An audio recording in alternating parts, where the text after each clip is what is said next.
تجارت احکام تجارت.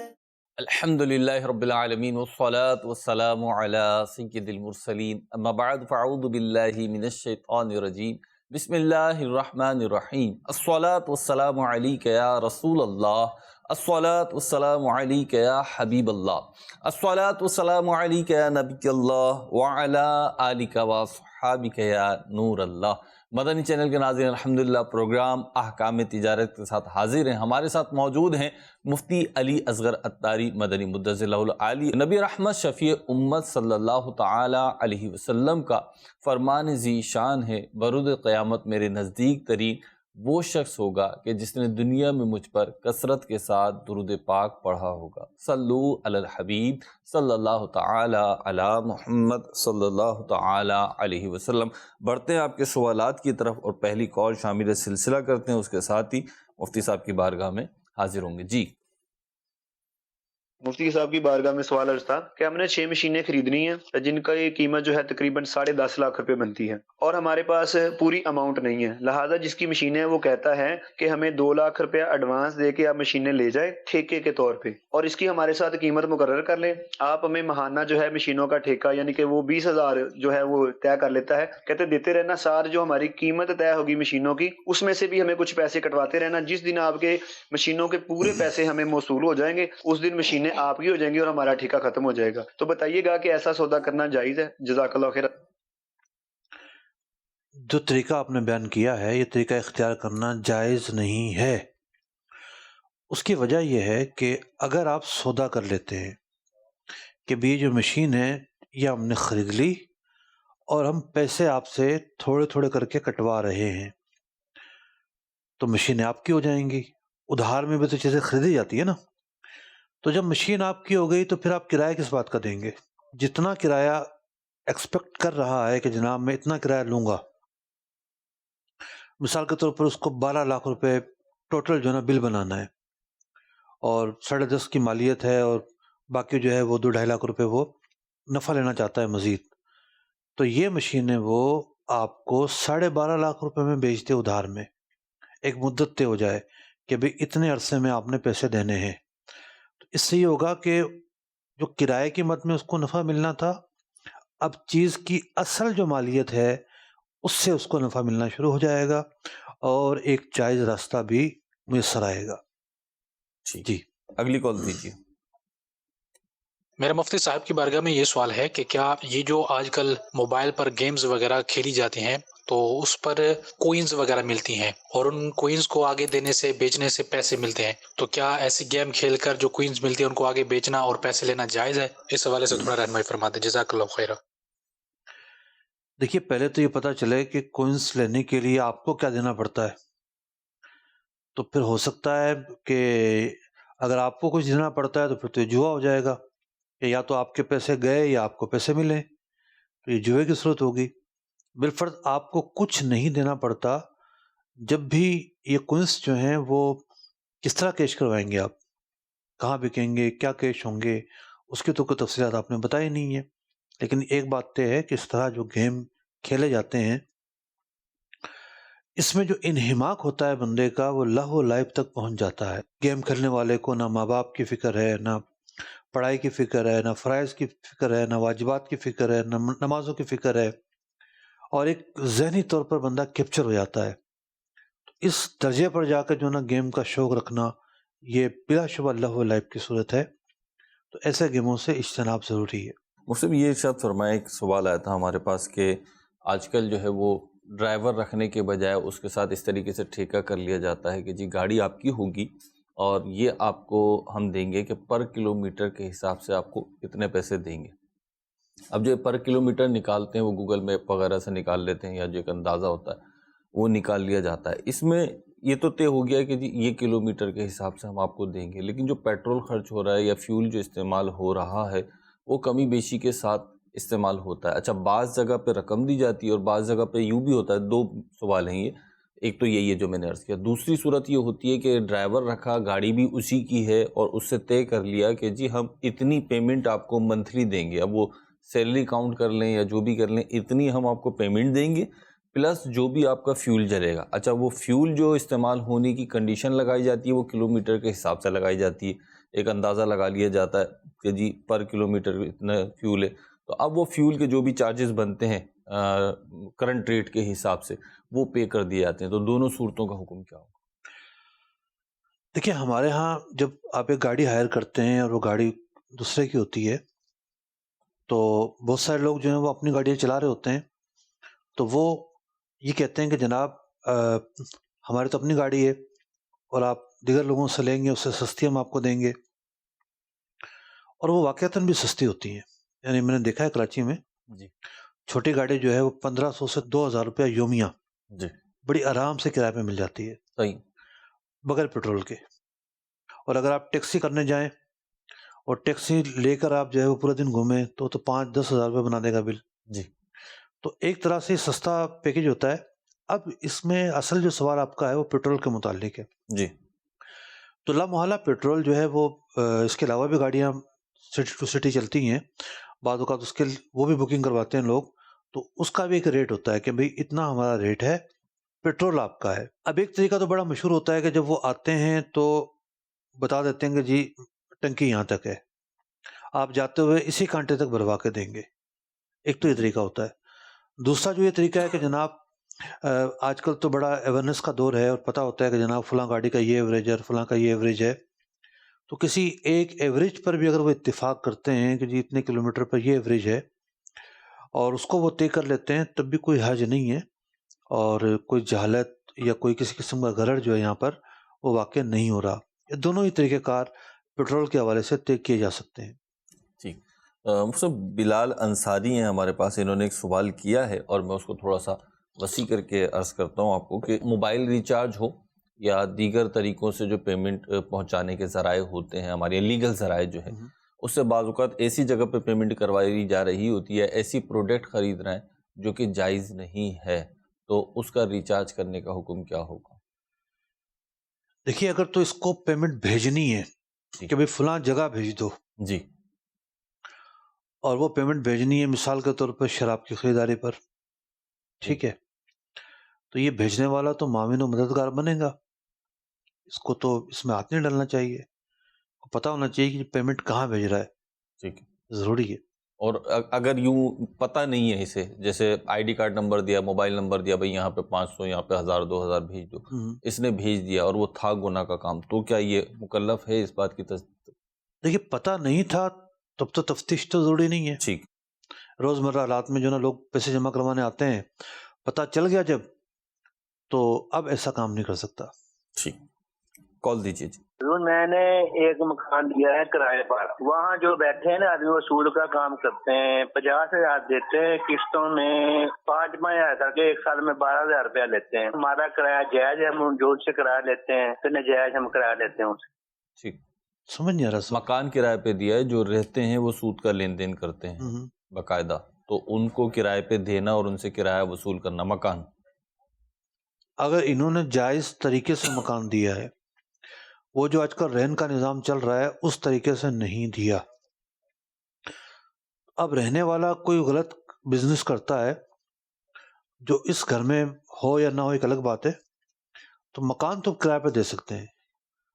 یہ نہیں ہے کہ جناب یہ کام کرنے والا اگر مکان کرائے پہ لے گا تو ٹھیک ہے ورنہ ٹھیک نہیں ہے.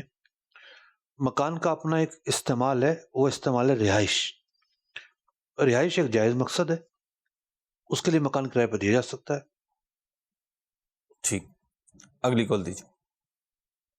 سر یہ ایک مسئلہ پوچھنا تھا، میں الیکٹریشین ہوں، میں مسجد میں بھی کام کرتا ہوں، یتیم خانہ میں کرتا ہوں، تو جو سامان ہوتا ہے وہ جو بچ جاتا ہے اور جو وہ عہدیدار ہوتے ہیں یعنی کہ کمیٹی والے آدمی وہ سیل کرتے ہیں، وہ لینا جائز ہے یا نہیں ہے؟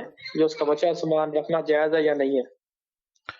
دیکھیے سامان مسجد کا ہو، یتیم خانے کا ہو، یا کسی عام آدمی کا ہو یا سیٹ صاحب کا ہو، الیکٹریشین تو کام کرنے آتا ہے مزدوری پر، اپنا کام کرے مزدوری لے اور چلا جائے، سامان سے تو اس کا کوئی تعلق نہیں ہے.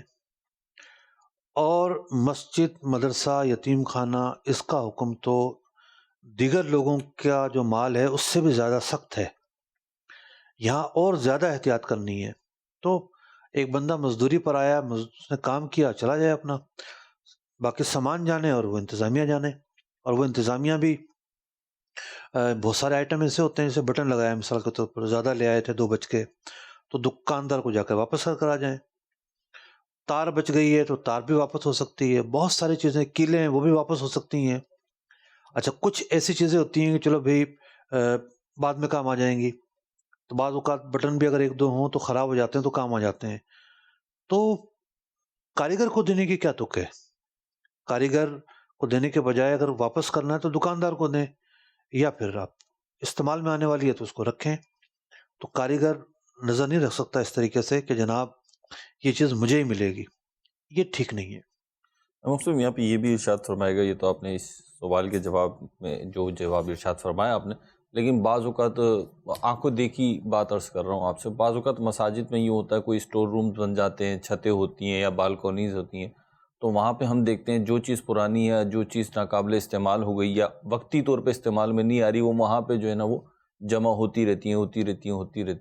جمعہ بازار بن جاتا ہے پورا. وہ بس ایک بن جاتا ہے. اچھا پھر ان چیزوں کی لائف اور ویلیو ہوتی ہے جس کے ڈیپریسیشن ویلیو بھی ہوتی ہے، تو رکھنے نہ رکھنے اور جو چیز آئی ہے اسے بیچنے کا مطلب کوئی اصول، کوئی فارمولہ کیا کرنا چاہیے ایسے لوگ؟ اصل میں دیکھیں کمیٹی اگر سمجھدار آ جائے نا کسی جگہ پر تو بڑے اچھی چیزیں بھی آپ کو دیکھنے کو ملتی ہیں.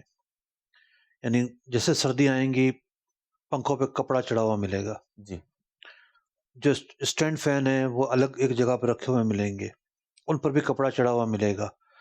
جہاں اویئرنیس نہیں ہے، کمیٹی کو بالکل ہی احساس نہیں ہے، گھر کی تو ہر چیز مینٹین رکھیں گے لیکن مسجد کے معاملے میں کوتاہی ہو جاتی ہے.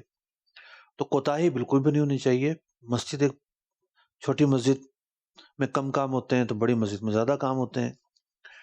تو جب زیادہ کام ہے تو پھر کاموں کو تقسیم کیا جائے، بھئی ایک رکن یہ کام کرے گا، ایک رکن یہ کام کرے گا. تو بعض اوقات تو وہ سوچتے ہیں ہم کیا کام کریں، آتے ہیں بیٹھتے ہیں چکڑی مارتے ہیں چلے جاتے ہیں. جی تو عام طور پر کمیٹی میں 5-7 افراد ہوتے ہیں تو ہر ایک کچھ نہ کچھ کام اپنے ذمے لے لے. یہ نہیں ہے کہ جناب مینٹیننس ہے تو ایک ہی بندے کے حوالے ہے، نہیں. جو کام زیادہ وقت اور توجہ مانگتے ہیں ان میں زیادہ افراد انوالو ہوں، کام تقسیم ہو جائیں تو آسان طریقے سے ہو جاتے ہیں. نمازیوں کی بھی ذمہ داری ہے کہ بہت سارے کمیٹی ظاہر بات ہے چوکیدار تو نہیں ہوتی، ہر وقت جو ہے وہی بیٹھی رہے گی. جا رہے ہیں تو جناب بلب بند کر دیں، پنکھا بند کر دیں، گیٹ بند کر دیں. تو یوں مساجد کے جو کام ہیں آپس میں تعاون کرنے سے آگے بڑھتے ہیں، تو ان کو تعاون کر کے آگے چلایا جائے. ٹھیک، اگلی کال دیجیے. ہمارا سوال ہے کہ ہمیں ہمارا دکان ہے ٹینٹ کا شاپ ہے، ادھر جو ہمارے یہاں جو ریٹ ہے نا وہ 3-4 سال پہلے کے ہی فکس ہیں، جتنی بھی ہماری ایسوسیشن ہے ادھر. بعض اوقات یہ ہے کہ مہنگائی اتنی بڑھ گئی ہے کہ گزارا نہیں ہو سکتا ہے. کیا ہم دام بڑھا سکتے ہیں؟ کیا کوئی راستہ ہے کوئی اسلامی؟ کیا سوال کیا؟ یہ ٹینٹ وغیرہ میرا خیال ہے یہ جو ڈیکوریشن وغیرہ کا سامان ہوتا ہے اس کی شاپ ہے ان کی، اور کہہ رہے ہیں ان کی ایسوسیشن بنی ہوئی ہے، اس نے 4 سال یا 3 سال پہلے کچھ ریٹ فکس کیے تھے تو اسی ریٹ پہ چل رہا ہے. مہنگائی ہو گئی ہے تو کیا ہم بڑھا سکتے ہیں یا نہیں بڑھا سکتے؟ دیکھیے اصل تو معاملہ ہے آپ کا اور گاہک کا، لیکن بعض اوقات مارکیٹ میں اخلاقی بنیادوں پر کچھ ریٹ طے ہوتے ہیں. حجام جو ہیں یہ بھی کرتے ہیں، جی ان کی بھی یونین ہوتی ہے، اور یہ بھی اس لیے کرتے ہیں کہ بھئی یہ نہ ہو کہ کوئی ایک آدمی سستی سروس دینے بیٹھ جائے اور باقی لوگ پھر اس پر آپس میں لڑ پڑیں. تو آپس کے تنازعات اور لڑائی کو دور کرنے کے لیے دیکھا جائے تو ایک اچھی بات ہے، آپس میں کوآرڈینیشن کر کے چلنا کوئی بری بات نہیں ہے، لیکن نظر ثانی بھی تو کر سکتے ہیں نا. اگر آپ سمجھتے ہیں کہ ریٹ بڑھ گئے ہیں، لیبر چارجز بڑھ گئی ہیں، خرچے بڑھ گئے ہیں، تو اپنے اس معاہدے کو ری شیڈول یا اپنا دوبارہ سے نظر ثانی کر سکتے ہیں. اس پر آپ کوئی حرج نہیں اس میں. مختلف ایسوسیشن کی پابندی کرنا ان کے اوپر اخلاقی طور پہ ضروری ہے، شرعاً بھی ضروری ہوگا. دیکھیں 4 بندوں میں بیٹھ کے بندے نے ایک بات کی ہے کہ میں یہ کام کروں گا، ٹھیک ہے تو پھر وہ کرنا چاہیے اس کو. ٹھیک یا تو وہ پہلے ہی بول دے کہ جی میں یونین کا حصہ نہیں بنتا، صحیح ہے. ٹھیک ہے. 4 بندوں میں بیٹھ کے زبان دی ہے تو کوئی وجہ ایسے نہیں ہے تو کرنی چاہیے. ٹھیک. اور فوائد بھی ہیں اس میں، فوائد بھی ہیں. دیکھیے جب تک ہمارے ہاں برادری مضبوط رہے گی، مارکیٹ یونینز مضبوط رہیں گی، بہت ساری برائیاں ختم ہو جائیں گی.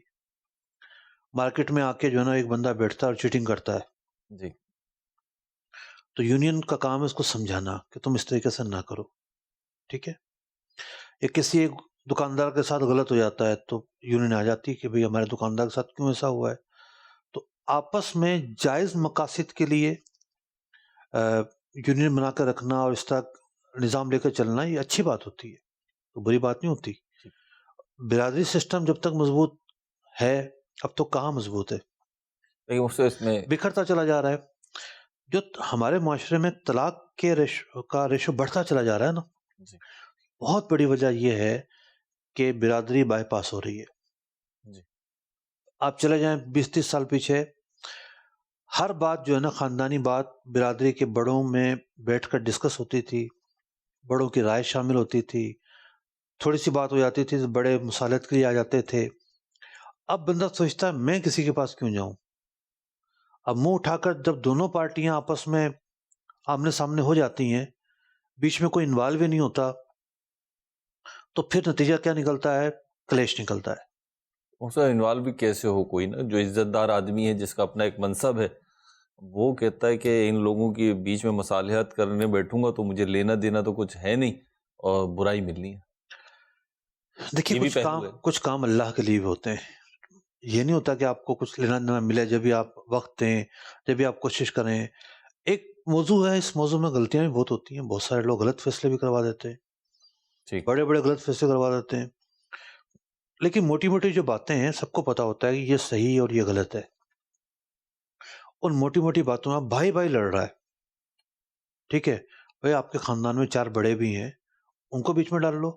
اچھا، بعض اوقات بڑوں کو بھی پہل کی ضرورت ہوتی ہے، ان کو کوئی پوچھ نہیں رہا، لیکن چلے فیصلہ کروانے نہ آئے، ایک بندے کو سمجھا تو سکتے ہیں آپ کہ بھئی آپ یوں نہیں یوں کریں. آپ تو برادری سسٹم کے کمزور ہونے کی وجہ سے معاشرتی اور خاندانی جو بگاڑ ہے بڑھتا چلا جا رہا ہے. جی اگلی کال دیجیے. ایک دکان جو کہ 3 مہینے کے ایگریمنٹ کے اوپر خریدی ہے اور ایگریمنٹ میں 1 مہینے میں 50% پیمنٹ کر کے قبضہ لینے کا لکھا ہوا ہے. 15 دن میں دکان کرائے پر چڑھ جاتی ہے اور اس دن جب دکان کرائے پر چڑھی خریدنے والے نے تقریباً 30% پیمنٹ کی ہے. تو اس صورت میں دکان کا جو کرایہ ہے اور دکان کا ڈپازٹ وہ کس کے پاس جائے گا؟ دیکھیے، جس نے دکان خرید لی ہے وہ مالک ہو چکا ہے. ادھار جو خریداری ہوتی ہے، ادھار خریداری میں سامنے والا جو آدمی ہے وہ چیز کو روک کر نہیں رکھ سکتا. یہ ایک بنیادی اصول ہے. لیکن پراپرٹی کے اندر معاملہ یہ ہے کہ لوگ روک کے رکھتے ہیں. ہمارے زمانے میں تقریباً یہی معاملہ ہے. اچھا، وہ روک کے رکھتے ہیں، وہ تو ہمارے سامنے سوال بھی نہیں کیا گیا. اصل سوال ہے کرائے کا. تو کرائے کو میں سمجھتا ہوں کہ بیچنے والے کا حق نہیں ہے کہ وہ کرایہ رکھے. جب آپ نے چیز بیچ دی ہے اور پیمنٹ شیڈول ہو چکی ہے تو پھر آپ کو حوالے کر دینی چاہیے، یا کم از کم کرائے پر آپ دکان ریٹ کر دیں تھوڑا سا کہ بھئی اپنا پارٹی نے 15 دن بعد تو پیمنٹ کر دینی ہے، تھوڑا سا آپ رک جائیں، اس پارٹی سے آپ بات کر لیں. اب اس پارٹی کی مرضی ہے کرائے پر دینا چاہے یا نہ دینا چاہے، ہو سکتا ہے اس سے خود بیٹھنا ہو. تو یوں اس کے لیے تو دکان خالی کرنی ہے آپ کو تاکہ قبضہ دیا جا سکے. آپ اپنی مرضی سے کرائے پہ چڑھا رہے ہیں، اس سے بہت سارے جو مسائل ہیں وہ جنم لیں گے. ٹھیک.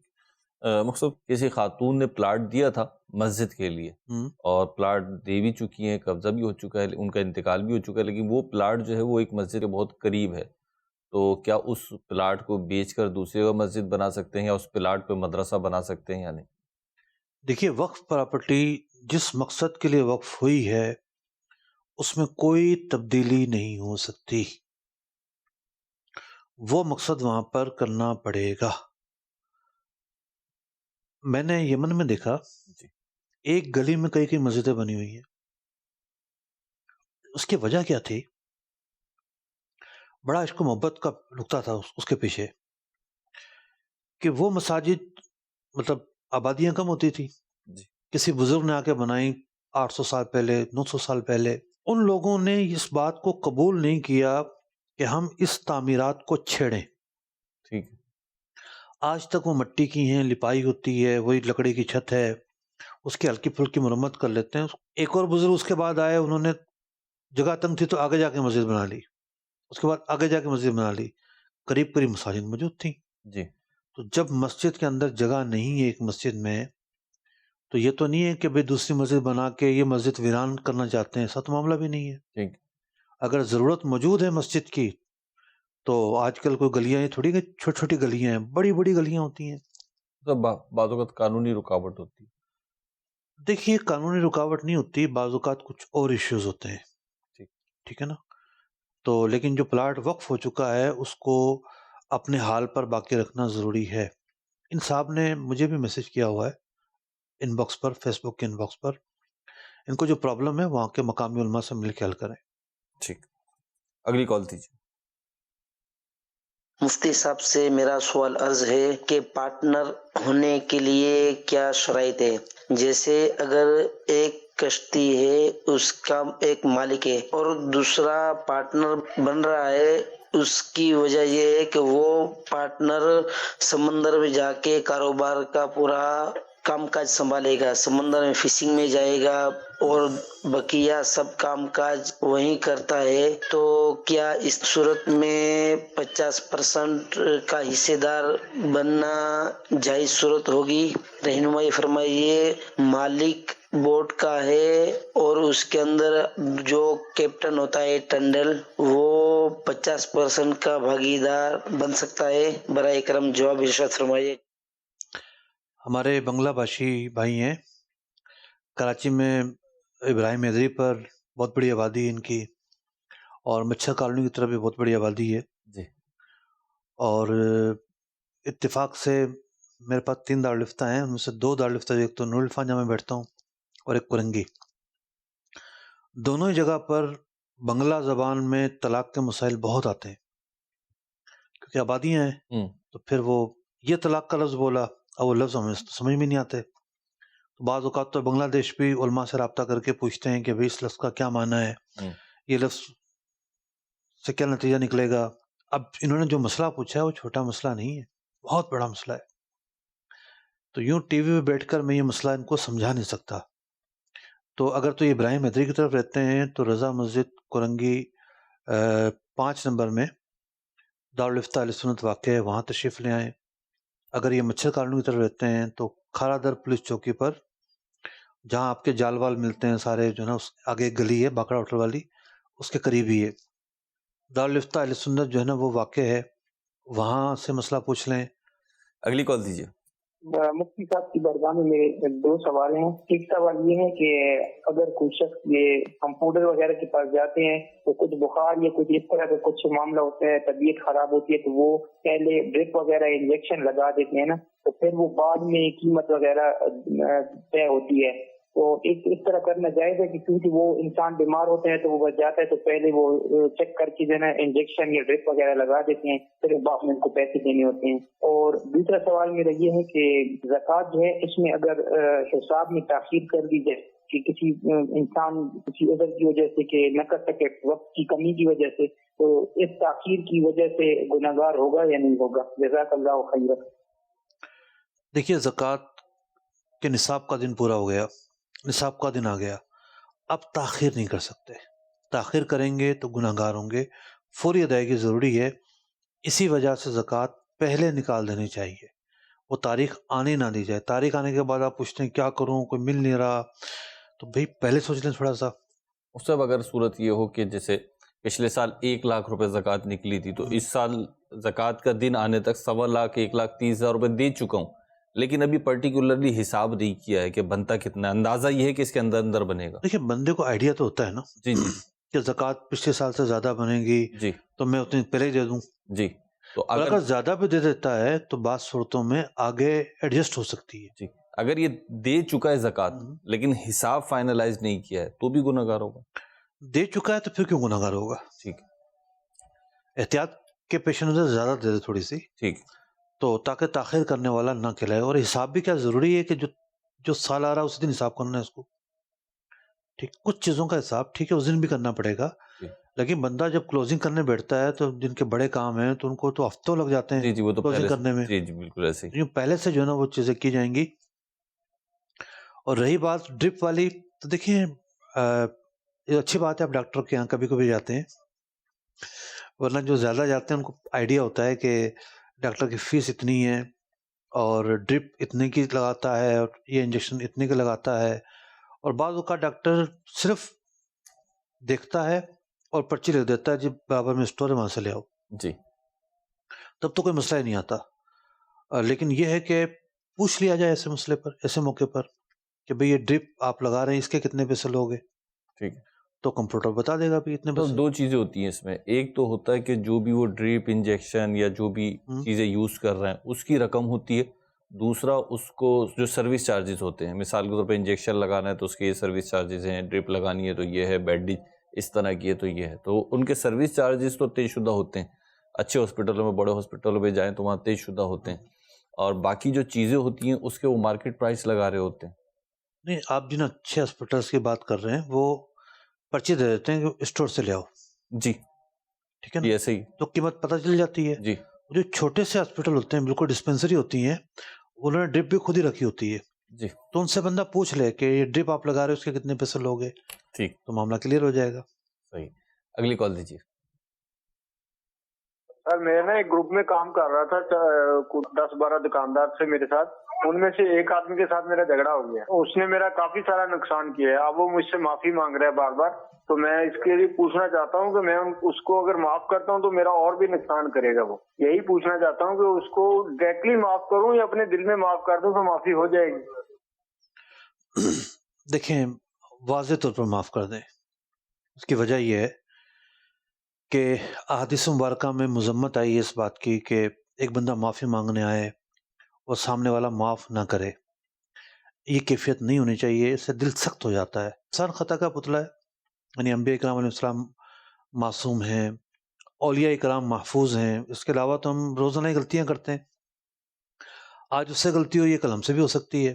اب ہم کسی سے معافی مانگنے جائیں، وہ معافی نہ کرے تو کتنی ندامت اور شرمندگی ہوتی ہے. تو معافی مانگنے والے کو معاف کر دیں، صراحتاً کر دیں. اور پھر اگلی ڈیلنگ اس سے کس انداز پر کرنی ہے یہ طے کریں. آپ تھوڑا سا فاصلہ اختیار کریں تاکہ وہ آپ کے ساتھ نہ آئے. اس فاصلہ اختیار کرنے میں تھوڑا دور رہے گا، اور جو آپ کو اندیشہ ہے اس اندیشے کو دوسرے انداز میں کور کیا جا سکتا ہے.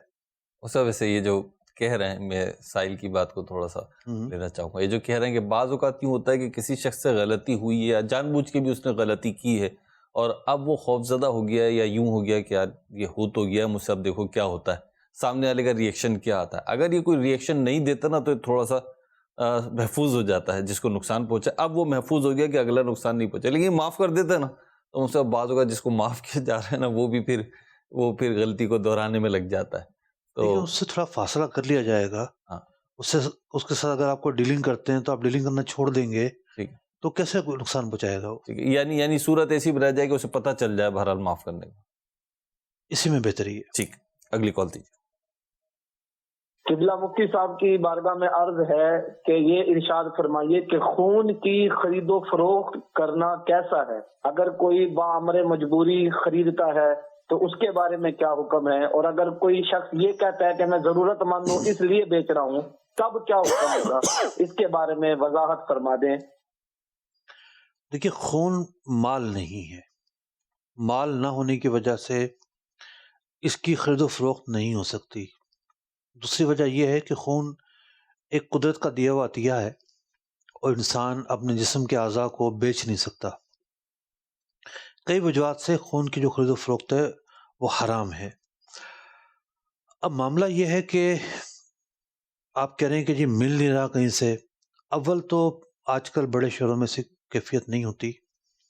خون کی بڑی بڑی جو ہے وہ ڈونیشنز موجود ہوتی ہیں، اور اس طرح کے بلڈ بینک جو ہیں وہ موجود ہوتے ہیں جہاں پر خون مل جاتا ہے. وہ یہ کہتے ہیں کہ آپ کوئی بندہ لا دیں، خون دے دیں، ہم آپ کے نمبر کا خون دے دیں گے. بالفرض کوئی ایسی صورتحال واقعتاً ہی نہ مل رہا ہو تو دیکھیں، جب بندے کی جان جانے کا اندیشہ ہو، عضو تلف ہو جانے کا اندیشہ ہو، یا وہ اسباب پائے جائیں، جب شریعت مطالعہ نے خون کے انتقال کی اجازت دی ہے، تو پھر ایسے موقع پر کسی نے بامر مجبوری خریدا تو خریدنے والا گناہ گار نہیں کہلائے گا، اگرچہ کہ بھوک کے اور علاج کے مسائل الگ ہیں۔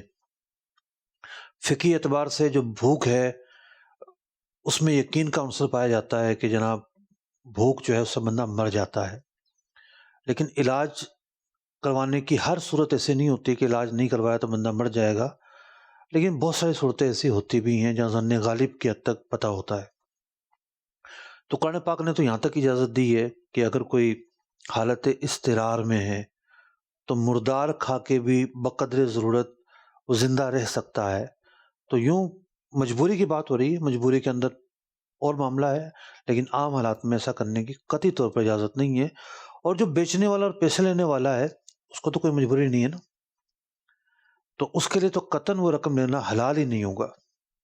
اس وقت بعض اوقات یوں دیکھنے میں آئے کہ جو خون لے رہا ہے اپنے ریلیٹیو کے لیے لے رہا ہے، ماں کے لیے، والد کے لیے، یا کسی کے لیے بھی، تو اب جو لوگ دینے آئے خون وہ باقاعدہ مطلب خون بیچتے بھی نہیں ہیں اور ایسا کوئی معاملہ نہیں ہے، لیکن یہ خیر خواہی کے جذبے کے تحت بھی، اور بعض اوقات یوں ہوتا ہے کہ کچھ چیزوں کی ضرورت بھی ہوتی ہے، جیسے بلڈ بینک میں بھی جائیں آپ تو نارملی بلڈ بینک والے بھی کچھ جوس، بسکٹس، اس ٹائپ کی چیزیں وہ دیتے ہیں، وہ تو بغیر کہے دیتے ہیں، کیونکہ بعض اوقات خون دینے کے بعد کیفیت ایسی ہوتی ہے۔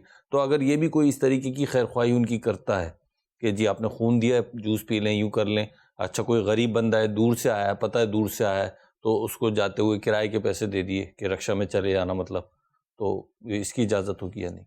دیکھیے جوس ایک کامن چیز ہے، اور وجہ یہ ہوتی ہے اس کے کہ کچھ بندہ کمزوری محسوس کر رہا ہوتا ہے اور نکاہت محسوس کر رہا ہوتا ہے، تو ایک ابتدائی طور پہ جو ہے ایک ٹریٹمنٹ ہوتی ہے جی، تو یہ تو معاوضہ نہیں کراتا۔ اور جو آپ نے مثال دی، ایک بندہ آیا ہی دور سے ہے، وہ خون دینے نہ آیا ہو، آپ نے بلایا کسی کام سے، تب بھی اس کا یہ حق تو بنتا ہے آپ اس کو کرایہ دے دیں، کرایہ کوئی معاوضہ نہیں ہوتا۔ ٹھیک، تو یہ تھوڑی سی ڈفرینٹ صورتحال بن جاتی ہے۔ استحسان ایک طرح کا خیر خواہی، خیر خواہی بھی نہیں ہے، سامنے والے کی بنیادی ضرورت ہے، ٹھیک، وہ کرایہ خرچ کر کر آیا تو کرایہ تو دے دیں آپ اس کو کم از کم۔ ٹھیک، اگلی کال دیجیے۔ مفتی صاحب کی بارگاہ میں عرض ہے کہ مساجد میں محفل کے دوران خوشبو وغیرہ والے وہ خوشبو کی وہ چھڑکاؤ وغیرہ کرتے ہیں اور لوگ ان کو پیسے دے رہے ہوتے ہیں، ان کا وہ پیسے لینا کیسا اور ہم عام عوام کا ان کو وہ پیسے دینا کیسا، یہ شرعی رہنمائی فرما دیں۔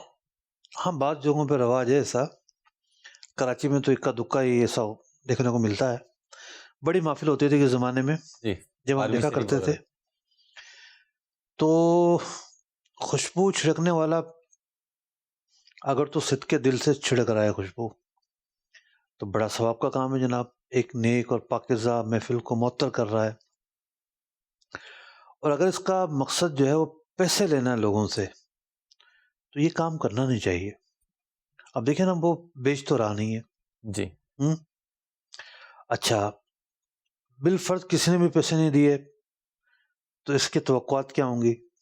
صحیح، اس موقع پر پیسہ لینا ہے تو نذرانہ، مطلب اجرت نہیں ہے، ٹھیک ہے، کیونکہ کوئی طے شدہ معاملہ نہیں ہے، اور نذرانہ جو اس کو ناجائز نہیں کہا جا سکتا، ٹھیک ہے، لیکن یہ جو لے کر آیا ہے اس کی نیتیں کیا ہیں یہ ایک سوالیہ نشان ہے۔ تو وہ اپنی نیتوں کو دیکھ لے، اگر وہ صرف نیکی کے لیے لے کر آیا ہے تو بھئی وہ تو بیچارہ عام طور پہ غریب آدمی ہوتا ہے، جی، تو یہ کوئی مناسب طریقہ معلوم نہیں ہوتا۔ ٹھیک ہے، مطلب مسجد میں تجارت نہیں کر سکتے تو جو ادھار ہے اس کا لین دین کر سکتے ہیں، کسی کو ادھار دینے، وہ مسجد میں نظر آ گیا تو اس کو رقم دے دی؟ نہیں، مساجد دنیاوی کام کے لیے نہیں بنائی گئی۔ ٹھیک، اگلی کال دیجیے۔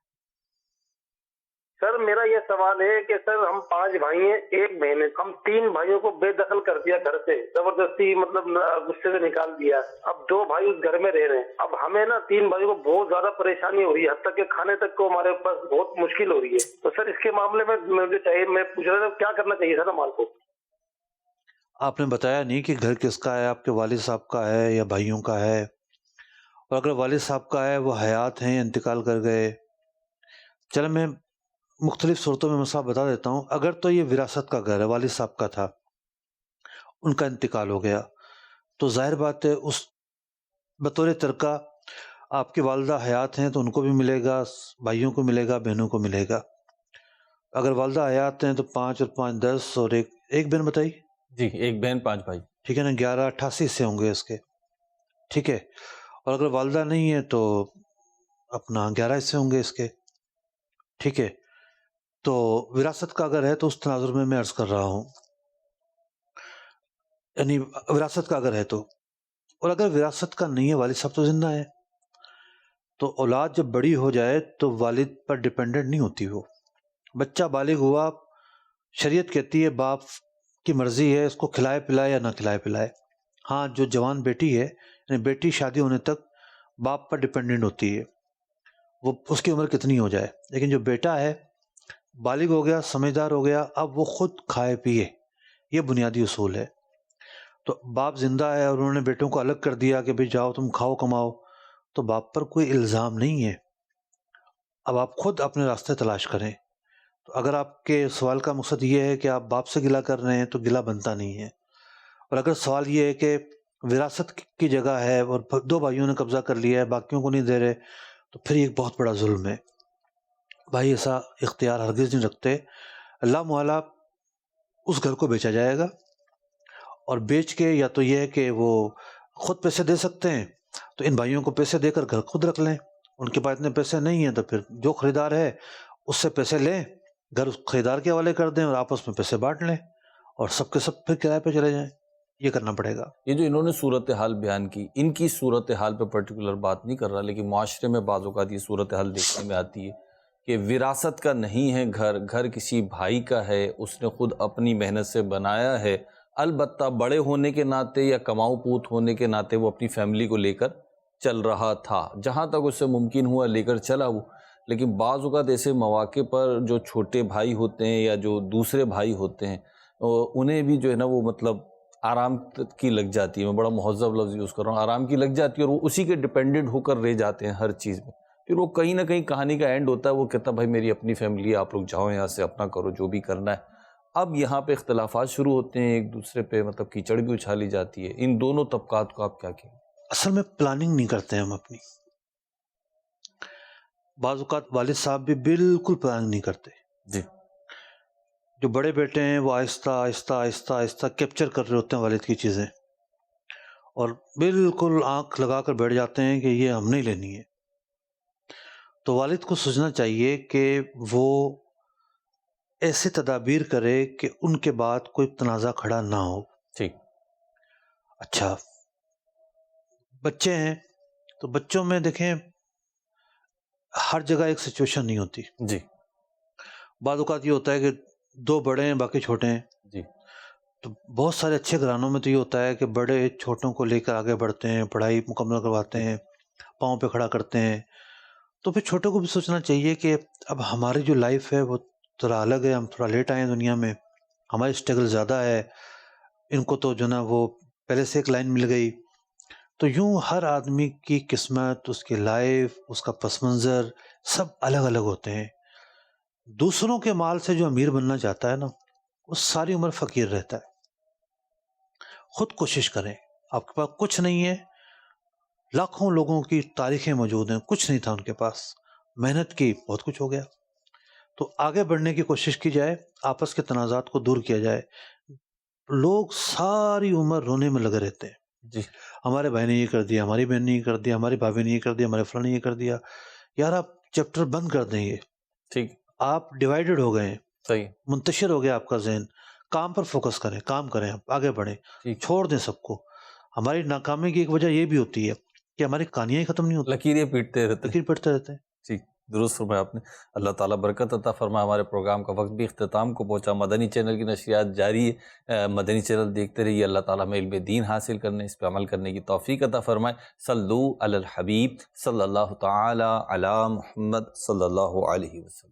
احکام تجارت، احکام تجارت.